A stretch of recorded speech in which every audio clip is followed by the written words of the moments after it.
Avant de commencer cette critique, je vais vous parler d'un point dont je n'ai pas pu évoquer dans la précédente vidéo sur les mondes de Ralph. Je trouve que depuis l'année 2012, Disney s'est métamorphosé et essaye d'expérimenter des choses dont on n'a pas l'habitude de voir dans leurs films. Avant cela, dans les années 2000, les studios de Mickey Mouse étaient mal en point. Après leur second âge d'or, Disney a essayé de faire dans l'originalité. Et ça ne fonctionnait pas. Soit parce que le film en question n'a pas eu le succès qu'il méritait, soit parce que le film n'était pas génial. Et quand ils se sont mis à l'image de synthèse sans l'aide de Pixar, le résultat n'était pas top. Bref, c'était une époque noire pour Walt Disney Pictures. Après cette traversée du désert, le studio a décidé de retourner au classique, faire des films s'inspirant de contes pour enfants. Il y a eu La Princesse et la Grenouille, Réponse et La Reine des Neiges. Ça allait beaucoup mieux et on a cru que Disney ne prendrait plus de risques. Et finalement, ils ont réessayé d'être original et vu qu'ils maîtrisaient mieux l'animation 3D, il était temps pour eux d'expérimenter des choses. Il y a eu du coup Les Mondes de Ralph en 2012, suivi de La Reine des Neiges en 2013, et bien en 2014, il y a eu le film dont je vais vous parler aujourd'hui, Les Nouveaux Héros. Les Nouveaux Héros, ou dans sa version originale Big Hero 6, est un film réalisé par Don Hall et Chris Williams, sorti au cinéma en 2014. L'histoire se passe dans une ville appelée San Francisco. Hiro est un jeune garçon intelligent, passionné par les robots, qui vit avec sa tante Cassie et son frère aîné Tadashi. Celui-ci étudie à l'université dans un centre robotique où les étudiants expérimentent leurs inventions. Hiro veut s'inscrire dans cette école, mais pour cela, il faut qu'il impressionne le professeur Callaghan, le chef du programme de robotique de l'université. Après que Hiro ait fait une démonstration de son invention dans une convention, un incendie se déclare et Tadashi meurt en voulant sauver le professeur Callaghan, porté disparu. La seule trace qu'Hiro a de son frère est son invention, Baymax, un robot qui a pour but de soigner les personnes malades ou blessées. Hiro va donc utiliser Baymax pour enquêter sur un étrange homme masqué qui utilise son invention de micro-robot comme une arme. On voit déjà que Disney s'intéresse encore une fois à la pop culture en abordant cette fois-ci les super-héros. Mais pas que. En effet, si vous ne l'avez pas encore remarqué, le film mélange à la fois la culture américaine et la culture japonaise, que ce soit dans le design de la ville de San Francisco,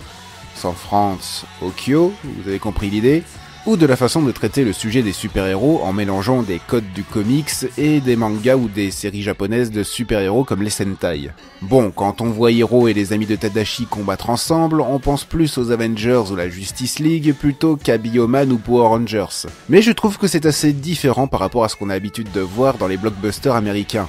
Peut-être parce que les personnages unissent plus leurs forces façon Sentai, sans qu'il y ait de Megazord ou autres géants mécaniques qui défoncent tout. Les Nouveaux Héros a aussi un petit aspect science-fiction en abordant vite fait le sujet de la robotique et de la nouvelle technologie.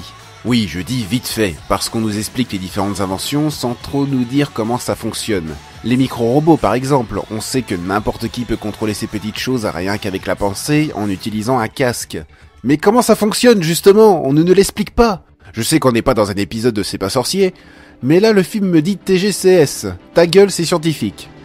Et pourtant dans Les Nouveaux Héros, les parties en mode super-héros de comics ne sont pas mes moments préférés. Bon, j'aime quand même ces passages, surtout le combat final contre le méchant, mais je préfère de loin les moments calmes avec Hiro, Tadashi et Baymax. Les moments où Disney gère à la perfection les relations entre les personnages.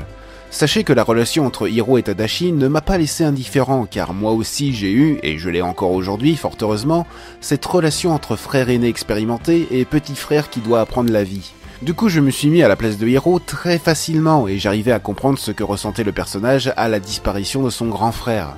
En gros, le sentiment que j'ai eu en voyant la mort de Tadashi, c'est exactement le même que quand je vois la mort de Mufasa dans Le Roi Lion. En fait, Tadashi a exactement le même rôle que Mufasa, car il ne faut pas oublier que nos deux frangins sont orphelins. Donc, en plus d'être le grand frère confident qui veut aider Hiro pour le bien de celui-ci, Tadashi a aussi le rôle de la figure paternelle. C'est vraiment dommage que ce personnage soit présent que pendant le premier quart du film seulement. Disney aurait dû retarder un peu plus sa mort pour qu'elle soit encore plus émouvante, je crois. La scène où Baymax montre à Hiro les différentes vidéos de Tadashi m'a énormément touché. C'est la seule fois où on revoit le frère de Hiro après la mort de celui-ci, cette apparition est drôle et émouvante à la fois. Pour ce qui est de la relation entre Hiro et Baymax, eh bien je vais risquer de dire à peu près la même chose que précédemment. En effet, Baymax remplit le rôle du frère de substitution, sans que ce soit son véritable but. J'adore le personnage de Baymax. Malgré qu'il ait une apparence de robot, une démarche de robot et une voix de robot, il a un comportement qui est très humain. Il est bienveillant, protecteur et soucieux de la santé des autres. Et ce qui le rend touchant, c'est qu'il va s'humaniser tout le long du film, jusqu'à utiliser le sacrifice pour sauver la vie des personnes. Sa voix lui donne aussi un côté confident et rassurant, que ce soit la voix de Ken Kojandi dans la version française. D'autres traitements incluent la compassion et le réconfort physique. Pas besoin, je fais bien. Ça va aller. Là. Ou la voix de Paul Doucet dans la version québécoise. Quel gentil petit garçon. Voilà une sucette. Merci. Je ne pourrai me désactiver que si vous dites « Je suis satisfait de mes soins ». Pour les autres personnages, j'aime beaucoup la tante Cassie. On ne la voit pas énormément, mais à chaque fois qu'elle intervient, elle me fait sourire. Elle est un peu le cliché de la mère qui ne se sent pas parfaite alors qu'elle se démène pour le bien de sa famille.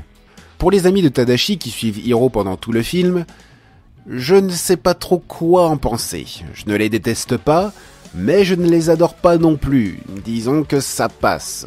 Je crois que le problème avec eux, c'est que ce sont des personnages déjà vus dans beaucoup de teen movies. Il y a la fille rebelle garçon manqué, le gars sérieux et très soigneux, la fille très girly qui aime porter des fringues très flashy, le mec relax fan de comics.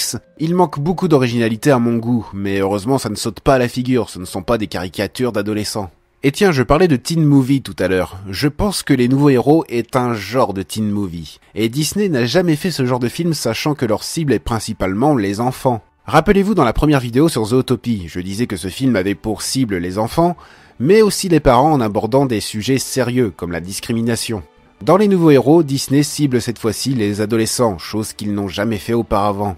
Voilà pourquoi j'aime beaucoup Disney en ce moment, c'est qu'ils tentent enfin de nouvelles choses qui fonctionnent. Bon, certes, le studio a quand même gardé ses habitudes et fait confiance à des valeurs sûres, je pense à La Reine des Neiges ou à Vaiana, mais par moments ils cherchent à faire des films avec une histoire et des personnages originaux. C'est le cas pour Zootopie, c'est le cas pour Les Mondes de Ralph, et c'est aussi le cas pour Les Nouveaux Héros.